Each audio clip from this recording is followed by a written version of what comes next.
Good morning students, I am Pravalika, Department of Physics from Sir CRR College for Women Elur. Now I am going to discuss about first BSc Sem 1 Skill Development course paper and the paper title is Electrical Appliances. In previous video we have already discussed a few topics from Unit 3. Let us see few more topics from Unit 3. Those are induction heater, microwave oven and refrigerator. First topic ఏంటి induction heater మనకి first working తెలియాలి అంటే Faraday's laws అనేవి idea ఉండాలి. ఎందుకు ఈ యొక్క Faraday's laws అనేవి to understand the working of induction heating these laws are very useful అని చెప్తామన్నమాట. సో ఈ యొక్క ఫ్యారడేస్ లాస్ ఆఫ్ ఎలక్ట్రోమాగ్నెటిక్ ఇండక్షన్ని మనం కన్సిడర్ చేసుకుంటాం. అకార్డింగ్ టు ఫ్యారడేస్ లాస్ ఇప్పుడు ఒక కండక్టర్ తీసుకుంటే ఆ కండక్టర్లో ఎలక్ట్రిక్ ఫీల్డ్ అనేది చేంజ్ అవుతూ ఉన్నప్పుడు మనకి ఆ కండక్టర్ చుట్టూరా మ్యాగ్నెటిక్ ఫీల్డ్ అనేది రైజ్ అవుతుంది. అండ్ ఈ యొక్క మ్యాగ్నెటిక్ ఫీల్డ్ యొక్క స్ట్రెంగ్త్ కూడా దేని మీద డిపెండ్ అవుతుంది అని చెప్పచ్చు, అప్లైడ్ ఎలక్ట్రిక్ ఫీల్డ్ మీద డిపెండ్ అవుతుంది అని చెప్పచ్చు. అండ్ ఈ ప్రిన్సిపల్ అనేది మనం వైస్ వర్సాగా వర్క్ అవుతుంది. అంటే ఇందాక మనం ఏం చెప్పుకున్నాము, ఎలక్ట్రిక్ ఫీల్డ్ అనేది చేంజ్ అయితే దాని చుట్టూ ఆ కండక్టర్ చుట్టూరా మ్యాగ్నెటిక్ ఫీల్డ్ అనేది రైజ్ అవుతుందని చెప్పచ్చు. ఇన్ ద సేమ్ వే ఇక మ్యాగ్నెటిక్ ఫీల్డ్ కూడా ఆ కండక్టర్లో చేంజ్ అవుతుంది అని చెప్తాం. సో అందుకే దీన్ని ఏం చెప్తున్నామంటే వైస్ వర్సా ప్రిన్సిపల్ అని చెప్పామన్నమాట. ఈ యొక్క ఎబో ప్రిన్సిపల్ అనేది ఇండక్టివ్ హీటింగ్ ప్రాసెస్కి యూస్ చేయొచ్చు అని చెప్తున్నాం. So this is the principle of inductive heating process అని చెప్తున్నాం అనమాట. అండ్ మనం ఒక solid state RF frequency power సప్లైని ఇండక్టర్ కాయిల్కి అప్లై చేస్తాం. అండ్ అలాగే దీన్ని ఎక్కడ ప్లేస్ చేస్తాము అంటే ఇన్సైడ్ ద కాయిల్ ఈ యొక్క మెటీరియల్ని హీట్ చేయడానికి ప్లేస్ చేస్తాం అన్నమాట. ఎప్పుడైతే ఆల్టర్నేటింగ్ కరెంట్ అనేది ఈ కాయిల్ ద్వారా పాస్ అవుతుందో అప్పుడు దాని చుట్టూరా ఆల్టర్నేటింగ్ మ్యాగ్నెటిక్ ఫీల్డ్ అనేది జనరేట్ అవుతుంది. ఎలాగా? యాజ్ పర్ ఫ్యారడేస్ లా ద్వారా ఇది జనరేట్ అవుతుంది అని చెప్పచ్చు మనం. అండ్ ఎప్పుడైతే మెటీరియల్ అనేది ఇండక్టర్లో ప్లేస్ చేస్తామో అది ఆల్టర్నేటింగ్ మ్యాగ్నెటిక్ ఫీల్డ్కి రేంజ్కి నియర్గా ఉంది అంటే అక్కడ మెటీరియల్లో ఏం జనరేట్ అవుతుంది, విత్ ఇన్ ద మెటీరియల్లో ఎడ్డీ కరెంట్ అనేది జనరేట్ అవుతుంది. Okay. And one more thing, ఇక్కడ మనం జౌల్ హీటింగ్ అనే ప్రిన్సిపల్ని అబ్జర్వ్ చేస్తామన్నమాట. అకార్డింగ్ టు దిస్ ఈ యొక్క జౌల్ హీటింగ్ ప్రిన్సిపల్ ద్వారా ఎప్పుడైతే కరెంట్ అనేది మెటీరియల్లో పాస్ అవుతుందో అప్పుడు ఆ హీట్ అనేది మెటీరియల్లో జనరేట్ అవుతుందన్నమాట. అండ్ ఎప్పుడైతే ఈ మెటీరియల్లో ఈ కరెంట్ అనేది జనరేట్ అవుతుందో ఈ ఇండ్యూస్డ్ ఈఎంఎఫ్ ద్వారా విత్ ఇన్ ద మెటీరియల్లోనే హీట్ అనేది ప్రొడ్యూస్ అవుతుంది. సో ఈ యొక్క ప్రాసెస్నే మనము నాన్ కాంటాక్ట్ ఇండక్టివ్ హీటింగ్ అని చెప్పుకుంటాం అన్నమాట. Okay. Coming to this circuit diagram. ఈ యొక్క సర్క్యూట్ డయాగ్రామ్లో మనకి ఏమేమి చూస్తాం, మనము ఆర్ఎఫ్ పవర్ సప్లై చూస్తాము, ఏదైతే సర్క్యూట్కి కరెంట్ని ప్రొవైడ్ చేస్తుందో. అండ్ ఈ యొక్క కాయిల్ అనేది ఇండక్టర్ కింద యూజ్ అవుతుంది అండ్ కరెంట్ అనేది అప్లై చేసుకుంటుంది అనమాట. అండ్ ఈ యొక్క ఏదైతే మనం మెటీరియల్ని హీట్ చేస్తున్నామో అది ఎక్కడ ఉంటుందని చెప్పుకుంటున్నాము, ఇన్సైడ్ ద కాపర్ కాయిల్ ఉంటుంది అని చెప్తాం. Okay. This is the circuit diagram. Coming to heating setup. మనం ఇప్పుడు అప్లైడ్ కరెంట్ని ఆల్టర్నేట్ చేస్తూ ఉంటే దానివల్ల ఏమవుతుంది, మనం హీటింగ్ టెంపరేచర్ని కంట్రోల్ చేసుకుంటాము. And coming to eddy current, ఎప్పుడైతే ఎడ్డీ కరెంట్ అనేది ప్రొడ్యూస్ అవుతుందో ఇన్సైడ్ ద మెటీరియల్ అప్పుడు ఏమవుతుంది, electrical resistivity of the material అనేది ఆపోజిట్గా ఫ్లో అవుతుంది అనమాట. అంటే మనం ఈ యొక్క లోకలైజ్డ్ హీటింగ్ అనేది ఈ యొక్క ప్రాసెస్లో మనం అబ్జర్వ్ చేయొచ్చు. ఈ యొక్క ఎడ్డీ కరెంట్ కాకుండా ఈ హీట్ అనేది కూడా డ్యూ టు హిస్టెరిసిస్ అనే ఒక ప్రాసెస్ ద్వారా కూడా జనరేట్ అవుతుంది మ్యాగ్నెటిక్ పార్ట్స్లో. ఇది కూడా మనం పాయింట్ అనేది చెప్పుకోవచ్చు.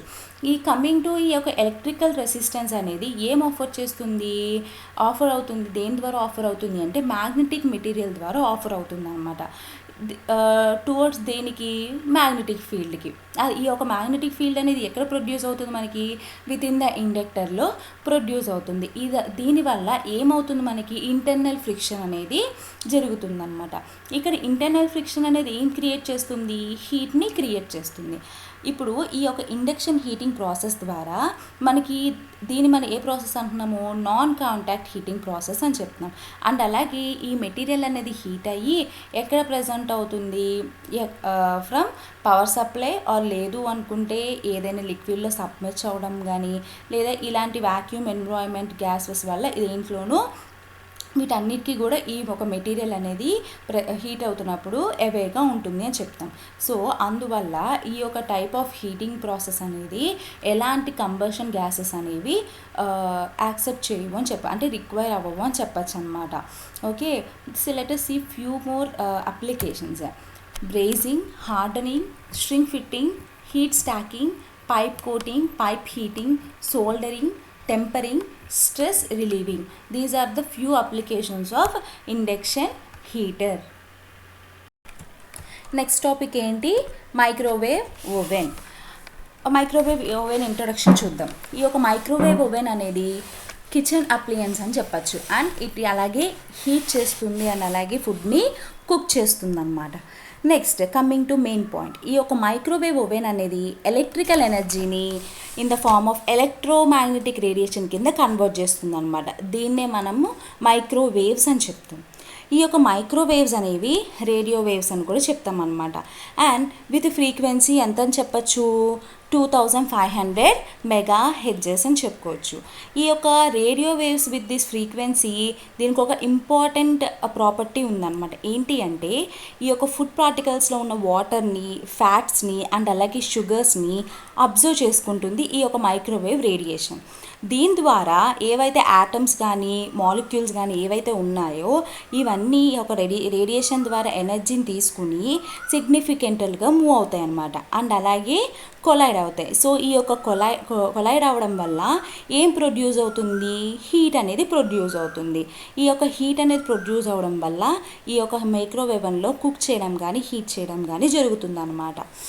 ఓకే, నెక్స్ట్ ఈ యొక్క మైక్రోవేవ్ ఓవెన్ అనేది ఫుడ్ని హీట్ చేస్తూ దానంతట అది హాట్ అవ్వకుండా ఈ యొక్క మైక్రోవేవ్ ఓవెన్ చేస్తుంది. అండ్ ఈ యొక్క మైక్రోవేవ్ ఓవెన్ అనేది ఏదైనా కుక్ చేయడానికి టైం లిమిట్ అనేది పెట్టుకుంటుంది, అంటే టైమర్ అనేది సెట్ చేసుకుంటుంది.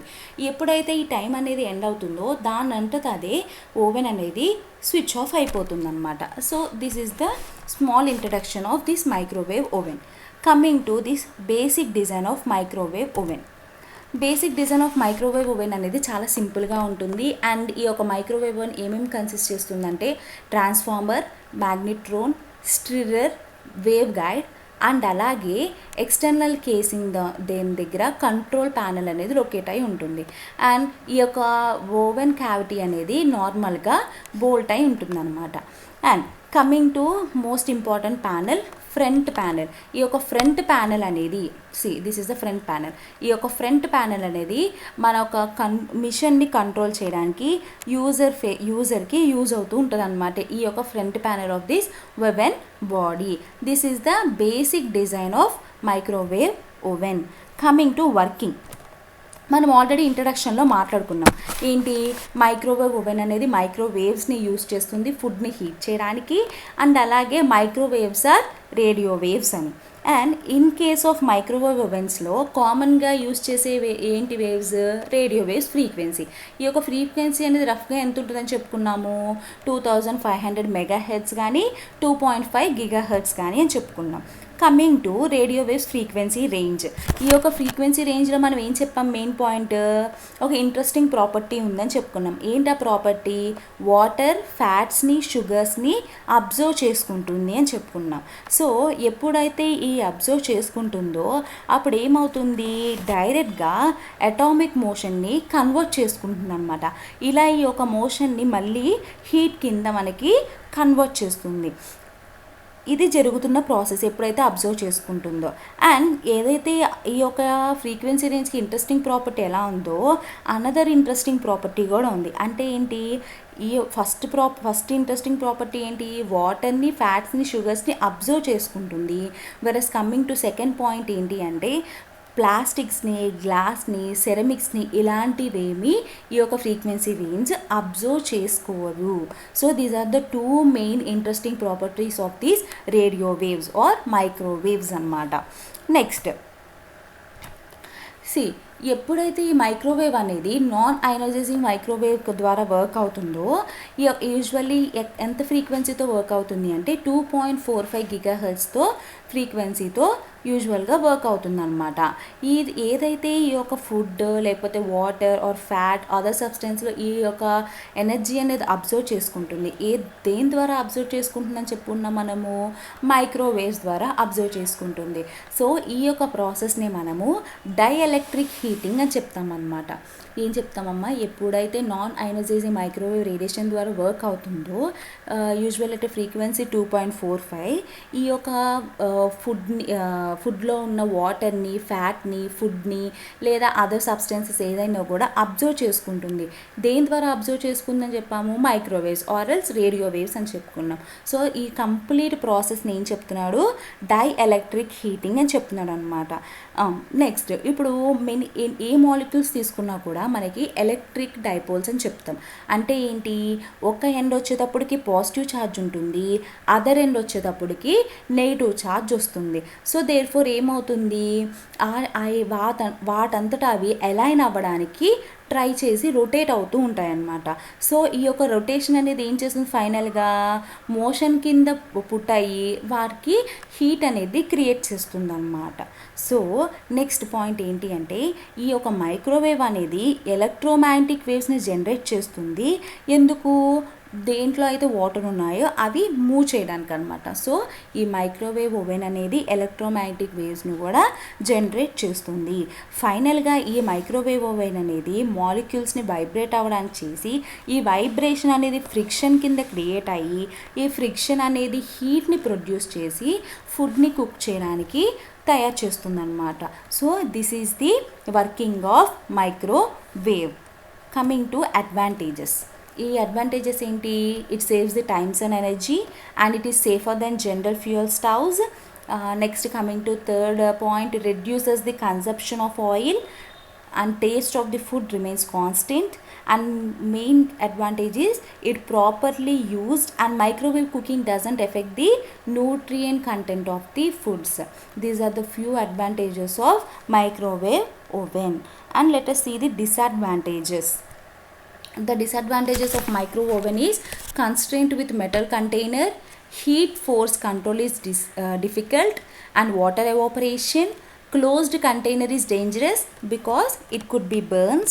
And the last disadvantages enti, surface toasting is impossible. These are the working and advantages and disadvantages of microwave oven. Next topic enti, refrigerator.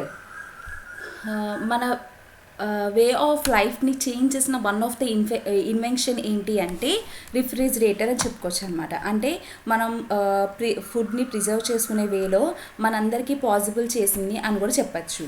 Next ఈ యొక్క రిఫ్రిజిరేటర్లో ఈ కోల్డ్ టెంపరేచర్ అనేది ఏం చేస్తుంది అంటే ఒక పర్టికులర్ ఫుడ్లో బ్యాక్టీరియల్ గ్రోత్ అనేది ఇంక్రీజ్ అవ్వకుండా ఫర్ లాంగర్ టైం మన ఫుడ్ని అనేది ప్రిజర్వ్ చేస్తుంది అనమాట. This is the basic function of this refrigerator అని చెప్పచ్చు. ఓకే, అసలు ఈ వర్కింగ్ ఏంటో చూద్దాం. Okay, working of principal.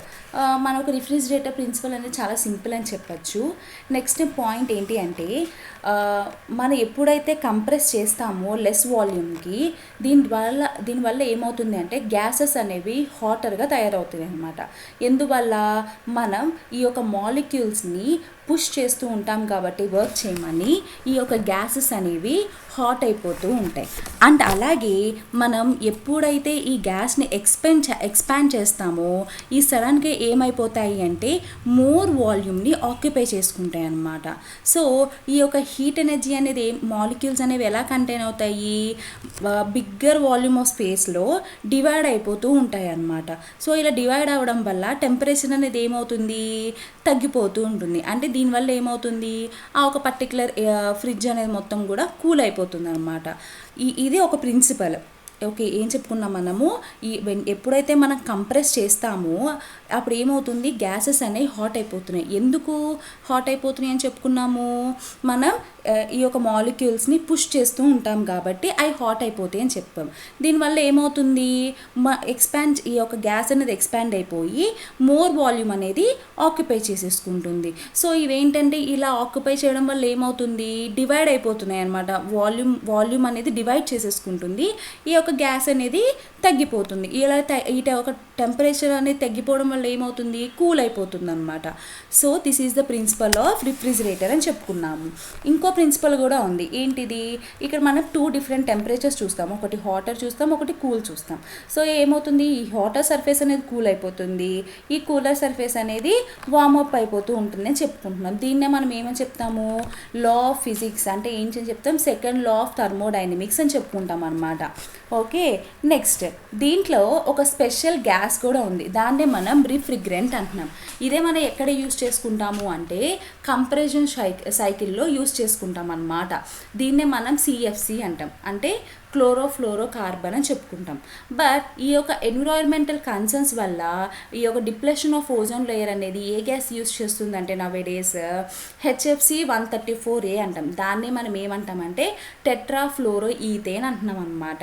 ఈ యొక్క రిఫ్రిగ్రెంట్ అనేది వేరియస్ కాంపోనెంట్స్ ద్వారా రిఫ్రిజిరేషన్ సైకిల్లో పాస్ అవ్వడం వల్ల ఏమవుతుంది, మనకి కూల్నెస్ అనేది, ఆ టెంపరేచర్ అనేది తగ్గిపోయి కూల్నెస్ అనేది క్రియేట్ చేస్తుంది అనమాట.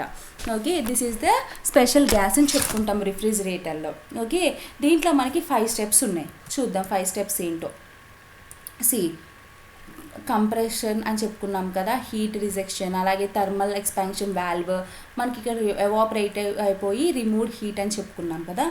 Let us see but point by point. First point ఏం చెప్పుకుంటున్నాం మనం, the compressor constricts the refrigerant vapour అని చెప్తున్నాం. ఇది ఏం రేస్ చేస్తుంది, వాటి యొక్క ప్రెషర్ని అలాగే టెంపరేచర్ని రేస్ చేసి పుష్ చేసుకుంటుంది అనమాట. కాయిల్స్లో పుష్ చేసుకుని ఎక్కడి నుంచి పుష్ చేసుకుంటుంది, out side of the refrigerator నుంచి పుష్ చేసుకుంటుంది అనమాట. ఇది ఫస్ట్ థింగ్ మనకి. నెక్స్ట్ ఏంటి, ఎప్పుడైతే హాట్ గ్యాస్ అనేది కాయిల్స్లో కూలర్ ఏరియా అంటే కిచెన్లో ఉన్న కూలర్ ఏరియా టెంపరేచర్ని మీట్ అవుతుందో అప్పుడు అది ఏమవుతుంది, లిక్విడ్ కింద తయారైపోతుంది అనమాట. ఇది సెకండ్ పాయింట్. నెక్స్ట్, ఎప్పుడైతే హై ప్రెషర్లో లిక్విడ్ ఫామ్ ఉంటుందో అప్పుడు ఇదేమవుతుంది, రిఫ్రిగ్రెంట్ అనేది కూల్ డౌన్ అయిపోయి ఈ యొక్క ఎక్స్పాన్షన్ వాల్వ్లో నుంచి పాస్ అయ్యి ఎక్కడికి వెళ్తుంది, ఎవాపరేషన్ కాయిల్లోకి వెళ్తుంది. అంటే inside the freezer and the fridge అని చెప్పుకుంటాం అనమాట. ఓకే, ఎప్పుడైతే ఈ యొక్క లిక్విడ్ ఫామ్ ఉంటుందో అట్ హై ప్రెషర్ దగ్గర కూల్ డౌన్ అయిపోయి ఎక్స్పాన్షన్ వాల్వ్లో నుంచి ఎవాపరేటర్ కాయిల్స్లోకి పాస్ అయిపోయి ఇన్సైడ్కి ఫ్రీజర్ కానీ ఫ్రిడ్జ్కి కానీ వెళ్తుందన్నమాట. This is the third point. Coming to fourth point, ఈ యొక్క రిఫ్రిగ్రెంట్ అనేది హీట్ని అబ్జర్వ్ చేసుకుంటుంది. దేంట్లో నుంచి, ఫ్రిడ్జ్లో నుంచి.